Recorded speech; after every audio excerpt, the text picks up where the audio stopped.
तो इस कहानी की शुरुआत होती है और हमें समुंदर के बीचों बीच एक बोट को दिखाया जाता है। इस बोट पर हम एक फैमिली को देखते हैं। इस बोट पर हमें टॉम, उसके बेटे बेन, बेटी केसी और बीवी का जो नाम है वो जूलिया है।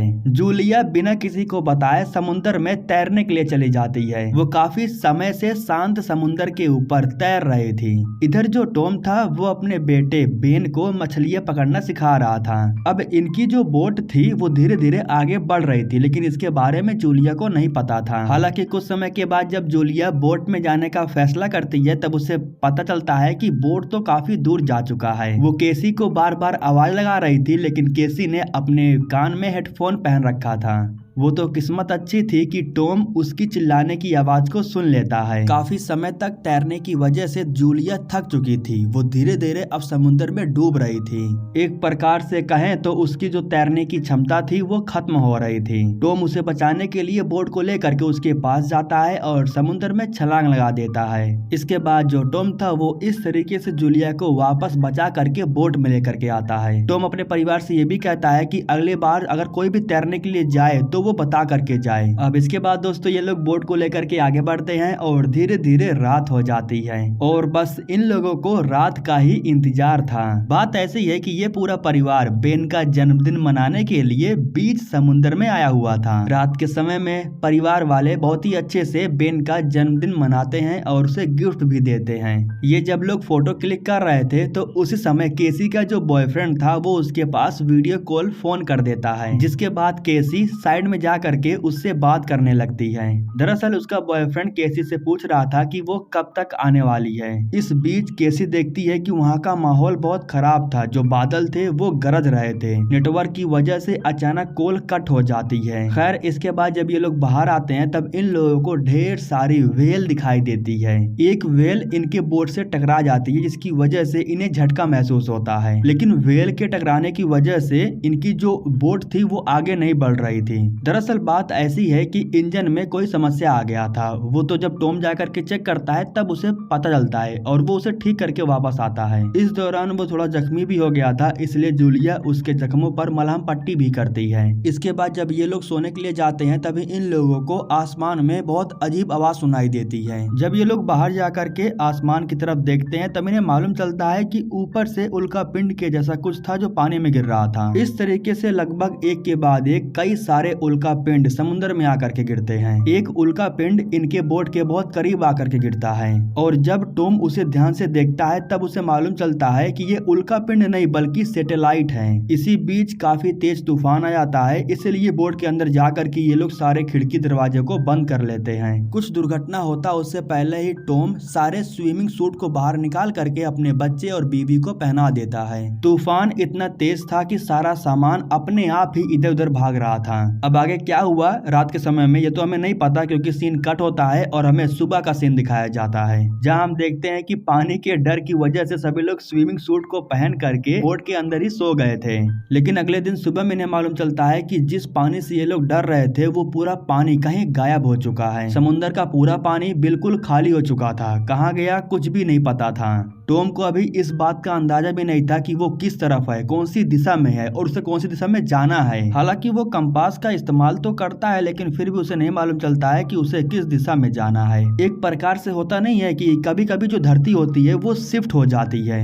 तो टॉम का वही मानना था कि धरती शिफ्ट हो गई है, समुद्र का पानी कहीं और चला गया है और ये लोग कहीं और आ गए हैं। इधर जो बेन था वो एक रस्सी में ढेर सारे बैलून्स को बांध करके हवा में उड़ा देता है, ताकि अगर बाई चांस कोई इन्हें देखे तो इनकी हेल्प करने के लिए इनके पास आए। इधर जो टॉम था वो बार बार रेडियो को ठीक करने की कोशिश कर रहा था और एक समय पर वो रेडियो को ठीक भी कर लेता है। उसका कांटेक्ट पास ही के एक रेडियो स्टेशन से होती है। दरअसल वो एक सबमरीन के अंदर से बोल रहा था और वो कोरियन बंदा था। उस बंदे का भी यही कहना था कि जो धरती है वो शिफ्ट हो चुकी है, कुछ ही दिनों में पानी वापस आ जाएगा। तुम्हारे पास 2 दिन का समय है, तब तक तुम कहीं ऊंची पहाड़ी पर जाने की कोशिश करो। लेकिन जब टॉम को मालूम चलता है कि वो बंदा सबमरीन के अंदर है तब टॉम भी वहां जाने की बात करता है, जिस पर वो बंदा कहता है कि हम ज्यादा लोगों को सबमरीन के अंदर नहीं रख सकते हैं, यहाँ पर सिर्फ 2 लोगों की सीट सीट खाली है, जिस पर जूलिया कहती है कि ठीक है, तुम सिर्फ हमारे दोनों बच्चों को सबमरीन के अंदर रख लो, उन्हें बचा लो। जिसके बाद वो बंदा इन लोगों को नंबर पता करके दिशा के बारे में बताता है। नंबर के कैलकुलेशन से जब इन लोगों को उस दिशा के बारे में मालूम चल जाता है, तब वो बंदा इन लोगों को उस दिशा में आने के लिए कहता है। वो बंदा टॉम को यही बताता है कि 1.5 से 2 दिन लगेंगे, तुम आकर के यहाँ पर पहुंच जाओगे। अब आज का जो दिन था वो बीत चुका था, इसलिए ये लोग आज रात यहीं पर रुकते हैं। टॉम ने डिसाइड किया था कि अगले दिन सुबह में सारा सामान जो भी खाने पीने का सामान है उसे लेकर के ये लोग निकल जाएंगे। जूलिया अगले दिन सुबह में सारे सामानों को बैग के अंदर भरने लगती है।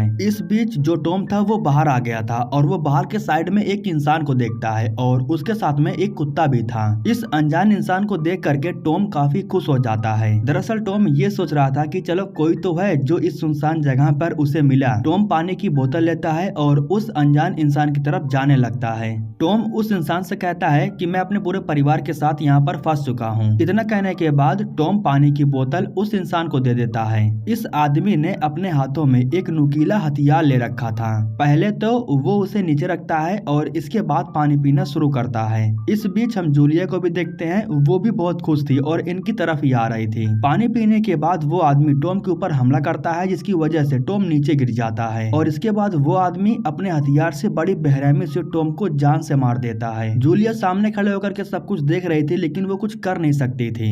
हर बार की तरह केसी इस बार भी कान में हेडफोन लगा रखी थी, इसलिए उसे अपनी माँ के चिल्लाने की आवाज नहीं सुनाई दे रही थी। आदमी वो हथियार जूलिया की तरफ फेंकता है, जिसकी वजह से जूलिया का जो कंधा था वो हल्का सा जख्मी हो जाता है। फिर भी जैसे तैसे करके वो बोट के अंदर भाग आती है। केसी को जब इसके बारे में पता चला तब वो भाग करके अपनी माँ के पास जाती है। वो उन्हें अंदर खींचती है और ये लोग फौरन दरवाजे को बंद कर लेते हैं। केसी अपने बच्चों को छुपाने के लिए एक बॉक्स के जैसा कुछ था, उसके अंदर ही दोनों को डाल देती है। साथ में वो केसी को फ्लेयर गन देते हुए कहती है कि अगर जरूरत पड़े तो इसे चला देना। जो आदमी था वो बोट के पास आ चुका था और वो बार बार दरवाजे को तोड़ने की कोशिश कर रहा था। इधर जो जूलिया थी वो फौरन भाग करके जाती है और खुद को एक कैबिन के अंदर बंद कर लेती है। आदमी जब बोट के अंदर आया तो उसे जो भी मिल रहा था वो उसे खाया जा रहा था। जूलिया जिस कैबिन में छुपी हुई थी, धीरे धीरे वो आदमी उसी कैबिन की तरफ आ रहा था। हालांकि वो कैबिन में जाता भी है, लेकिन जूलिया उस कैबिन में नहीं थी,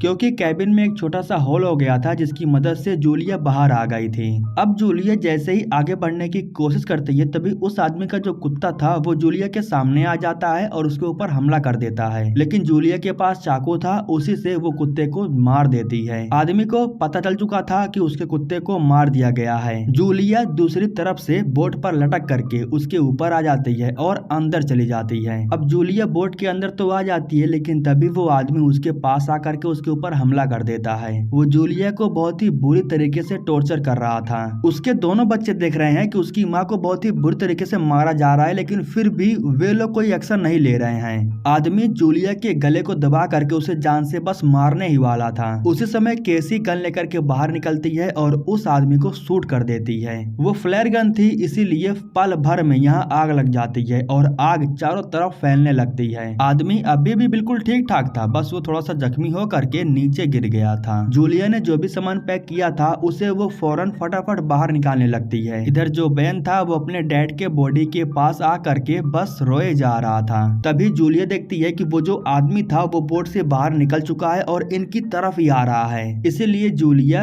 अपने दोनों बच्चों को लेती है और फौरन यहाँ से भागने लगती है। आग लगने की वजह से धमाका होता है और पूरी बोट जल जाती है। इधर जूलिया अपने दोनों बच्चों को लेकर के काफी दूर आ गई थी। यहाँ पर केसी बैठ करके पानी पीती है और कहती है कि वो आदमी हमारे बोट के पास सिर्फ उस बैलून्स की वजह से आया। यह सुनकर के बेन को बहुत बुरा लगता है, क्योंकि बैलून्स को उसी ने आसमान में उड़ाया था। एक प्रकार से वो अपने आप को कोसने लगता है। उसे लगता है कि सिर्फ उसकी वजह से ही उसके पिता की मौत हुई, लेकिन उसकी माँ उसे समझाती है और कहती है कि इसमें तुम्हारी कोई गलती नहीं है, तुम्हें खुद को कोसने की कोई जरूरत नहीं है। इसके बाद ये लोग आगे बढ़ते हैं, जहाँ जूलिया देखती है कि अभी भी वो आदमी इनका पीछा कर रहा था। जूलिया बहुत डर जाती है। वो अपने दोनों बच्चों को लेकर के काफी स्पीड से आगे बढ़ने लगती है। भागते हुए ये लोग काफी दूर आ गए थे और अब वो जो आदमी था वो इन लोगों को नहीं दिख रहा था। बेन को काफी जोरों से प्यास लगी हुई थी, इसलिए वो अपनी माँ से पानी मांगता है, लेकिन बोतल का पानी पूरा खाली हो चुका था और ये हुआ था सिर्फ केसी की वजह से, क्योंकि उसने ढक्कन को अच्छे से बंद नहीं किया था। इसीलिए जूलिया केसी के ऊपर बहुत गुस्सा हो जाती है। वो केसी से कहती है कि तुम बहुत बड़ी लापरवाह हो, खैर जो भी हो, गुस्से में थोड़ा बहुत बहसबाजी हो जाती है। इसके बाद ये लोग आगे बढ़ते हैं। जूलिया को थोड़ी दूर पर एक प्लेन दिखाई देता है जो कि क्रैश हुआ था। जूलिया उस प्लेन के पास जाने का फैसला करती है क्योंकि धीरे धीरे रात हो रही थी और इन्हें रुकने के लिए एक जगह चाहिए था। कुछ समय के बाद ये लोग प्लेन के पास आकर के पहुंच जाते हैं। पास आने के बाद इन्हें मालूम चला कि ये प्लेन पूरी तरीके से कबाड़ा हो चुका था। अंदर और बाहर बहुत ही बुरी तरीके से जंग लग चुकी थी। दरअसल ये प्लेन समुद्र में ही क्रैश हुआ था और कई सालों से इसी समुद्र के अंदर ही था, इसलिए प्लेन का ये हाल हुआ था। खैर जो भी हो, ये लोग आज रात यहीं रुकने का फैसला करते हैं क्योंकि जूलिया कहती है कि रात के समय में कहीं पर भी जाना ठीक नहीं रहेगा। ये लोग प्लेन के अंदर ही ढेर सारी बातें करते हैं और बात करते करते ही सो जाते हैं। रात के समय में जब केसी की आंख खुलती है तब वो गेट को खोल करके प्लेन के बाहर चली जाती है।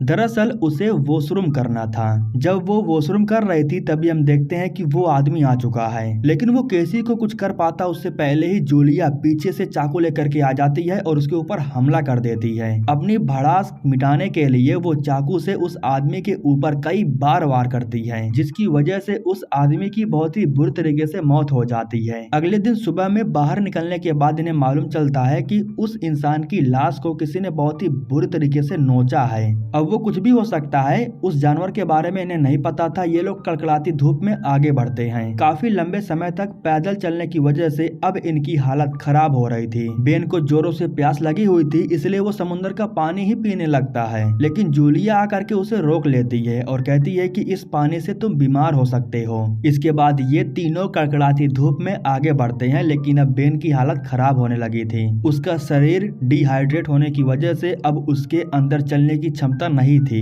इनकी किस्मत अच्छी थी कि इन लोगों को प्लास्टिक का ढेर सारा सामान मिल जाता है, जिसकी मदद से ये लोग घर जैसा एक कुछ बना लेते हैं और इससे इन्हें छांव मिल जाती है। रात हो चुकी थी और जब सभी लोग सो रहे थे तब रात के समय में अचानक से जूलिया की आंख खुलती है। दरअसल जूलिया को किसी चीज की आवाज सुनाई दे रही थी, इसलिए वो उसे चेक करने के लिए चाहती है। वो जो कुछ भी था उसे देख करके जूलिया बहुत डर जाती है। वो भाग करके अपने बच्चों के पास आती है और उन्हें ले करके यहाँ से भागने लगती है। ये सभी लोग भागते हुए काफी दूर आ चुके थे। तभी सामने की तरफ इन लोगों को कुछ इंसान दिखाई देते हैं जो कि बोतलें इकट्ठा कर रहे थे। ये इंसान जब इन लोगों को देखते हैं तब वे लोग भाग करके बॉक्स के अंदर चले जाते हैं और दरवाजे को बंद कर लेते हैं। एक प्रकार से वे लोग इनकी हेल्प नहीं करते हैं क्योंकि समुद्र के इतने सारे जीव को देख करके वे लोग भी काफी डर गए थे। जूलिया अपने बच्चों को लेकर के बॉक्स के ऊपर चली जाती है। जो लोग नीचे थे उनके पास हथियार तो था, लेकिन वे लोग खुद को बचा नहीं पाते हैं क्योंकि समुद्र के जीव काफी खतरनाक हो गए थे। वो इंसानों को बहुत ही बुरी तरीके से मार डालते हैं। उनमें से एक जीव शायद जूलिया के पैरों पर काट लिया था, इसलिए वो बेहोश करके नीचे गिर जाती है। सुबह में जब तेज तूफान चल रहा था तब अचानक से जूलिया की आंख खुलती है और उसे मालूम चलता है कि उसके जो दोनों बच्चे हैं वो उसके पास नहीं हैं।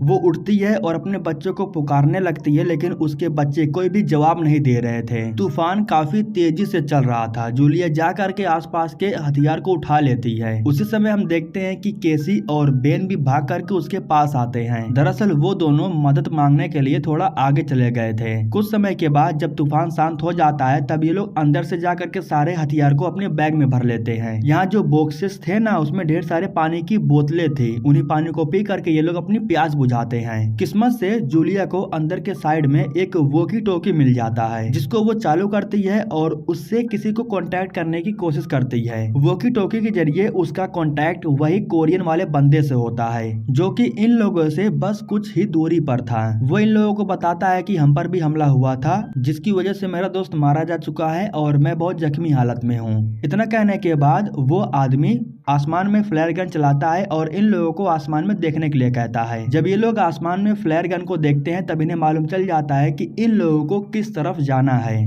ये सभी लोग रेडी होते हैं और फिर से उसी दिशा में आगे बढ़ने लगते हैं। इन लोगों को ठीक सामने सबमरीन दिखाई दे रहा था, लेकिन अभी भी वो कुछ दूरी पर था।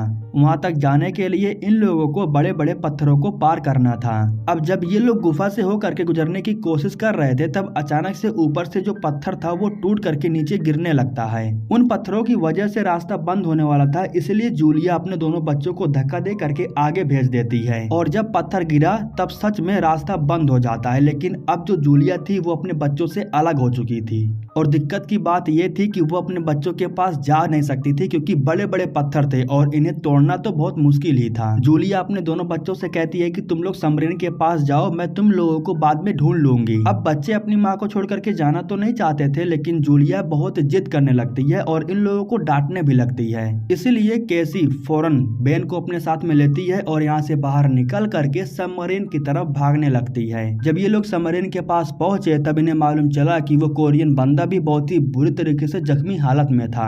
केसी खुद को रोक नहीं पाती है, वो अपनी माँ को बचाना चाहती थी, इसलिए वो भाग करके दोबारा अपनी माँ के पास जाती है। इधर हम देखते हैं कि वो जो समुद्र के जीव थे वो पीछे के साइड से जूलिया के करीब आने की कोशिश कर रहे थे। जूलिया के पास गन था जिससे वो इन लोगों को शूट कर रही थी, लेकिन एक वक्त ऐसा आता है जब जूलिया के गन की गोली खत्म हो जाती है और वो हार मान चुकी थी। ठीक उसी समय ऊपर के साइड से यहाँ पर केसी आ जाती है जो अपनी माँ को आवाज लगाती है और वो अपनी माँ को ऊपर खींच लेती है। इस तरीके से जूलिया की जान बच जाती है और फिर ये दोनों भाग करके सबमरीन के पास आ जाते हैं। इनकी किस्मत अच्छी थी कि ये लोग सही समय पर सबमरीन के ऊपर चढ़ जाते हैं, क्योंकि वो जो समुद्र के जीव थे वो इन्हें चारों तरफ से घेर लेते हैं और वो जो कोरियन बंदा था ना उसे तो समुद्र के जीव जान से मार देते हैं। खैर इसके बाद जूलिया दोनों बच्चों को सबमरीन के अंदर भेजती है और खुद भी अंदर चली जाती है। अब इन लोगों को डरने की जरूरत नहीं थी क्योंकि ये जो जीव हैं ये अंदर नहीं आ सकते थे।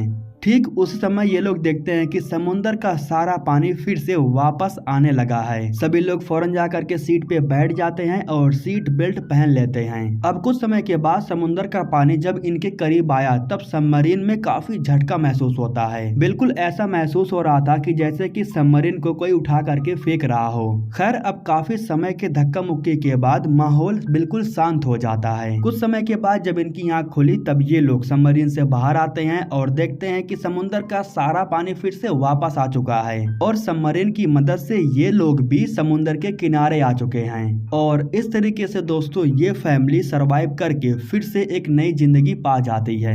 वैसे टॉम की भी जान बच जाती अगर वो सन की आदमी उसे नहीं मारता। खैर दोस्तों इसी के साथ ये कहानी यहीं पर खत्म हो जाती है।